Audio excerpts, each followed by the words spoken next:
North Korean troops are approaching Russia-Ukraine front lines, though reports suggest they're not Kim Jong-un's elite forces, Wall Street Journal claims.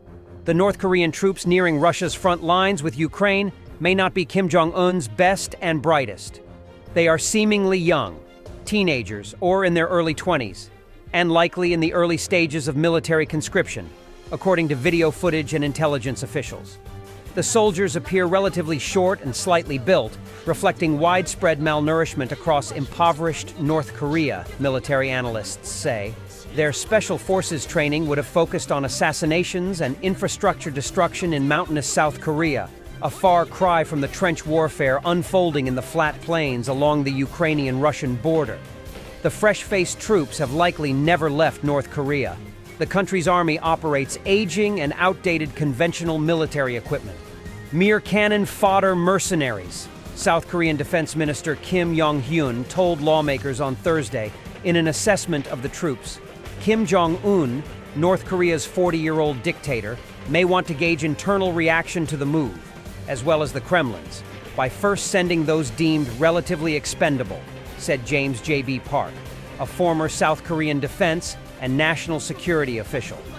They will pave the way for the more experienced ones, said Park, now a Kelly Fellow at the Pacific Forum, a Hawaii-based think tank. That is, if Russian President Vladimir Putin requests more reinforcements, or Kim sees reasons to live up to the two countries' recently strengthened bilateral commitments, he added. A group of nearly 200 North Korean defectors living in South Korea is pushing to deploy to Ukraine so they can launch a psychological warfare campaign against their former comrades, now reportedly assembling in Russia. Drawing on their military backgrounds, this band of ex-soldiers, each with 7 to 10 years of military experience, aim to leverage their insider knowledge of North Korea's military to disrupt and demoralize the troops sent to fight in Ukraine, exploiting their psychological vulnerabilities.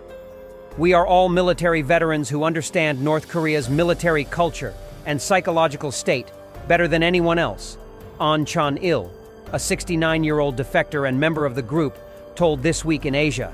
An, who leads the World Institute for North Korea Studies and also serves as chair professor emeritus at Open Cyber University of Korea, underlined the ex-soldiers' readiness to deploy. We're ready to go wherever needed to work as psychological warfare agents, through loudspeaker broadcasts, distributing leaflets, and even acting as interpreters, he said. Lee Min-bok, another key figure in the initiative, has taken his plea directly to the Ukrainian government. He has posted an open letter to Ukraine's embassy in Seoul, appealing to President Volodymyr Zelensky for permission to assist in rescuing North Korean soldiers, whom he described as cannon fodder. North Korean soldiers are there essentially as mercenaries, but we would go as volunteers with a goodwill mission, Lee said. Simply our presence in Ukraine could significantly impact the morale of North Korean troops, he added, expressing hope that the Ukrainian government would welcome their offer. Lee, who defected to South Korea in 1995 via China and Russia, has become known in the years since for launching propaganda leaflets across the North Korean border using gas-filled balloons, leveraging his background as an agricultural scientist. North Korean soldiers could find hope and courage in our presence in Ukraine, inspiring them to cross over in search of freedom, he wrote in his open letter, seen by This Week in Asia. The defectors' proposal reflects the collective outrage of the roughly 34,000 North Korean defectors in South Korea, many of whom are deeply disturbed by what An's group called Kim Jong-un's aggression and disregard for international law in deploying troops to support Russia. As former North Korean soldiers, we are ready to go to the front, conduct psychological warfare, rescue these soldiers, and dismantle the North's mercenary policies, their mission statement reads. Armed with their intimate understanding of North Korea's military culture, these defectors believe they are uniquely positioned to create psychological disruptions that could encourage North Korean troops to turn their guns around. An, who defected in 1979, inspired by South Korean loudspeaker broadcasts and leaflets while serving at a North Korean frontline guard post, said that if North Korean soldiers were to fall into Ukrainian hands, their group could persuade them to defect to the south. Most North Korean soldiers, including elite special forces, suffer from food shortages and malnutrition, he said. The soldiers you see on televised parades are a carefully selected few. They're the alpha of the entire population. The group's proposal comes amid political turbulence in South Korea, fueled by leaked telegram messages between a high-ranking South Korean security officials and a conservative lawmaker, hinting at potential collaboration with Ukraine to target North Korean forces aiding Russia. President Yoon Suk-yeol recently suggested that South Korea might re-evaluate its long-standing policy against providing lethal aid to nations embroiled in conflict, depending on the extent of North Korea's involvement.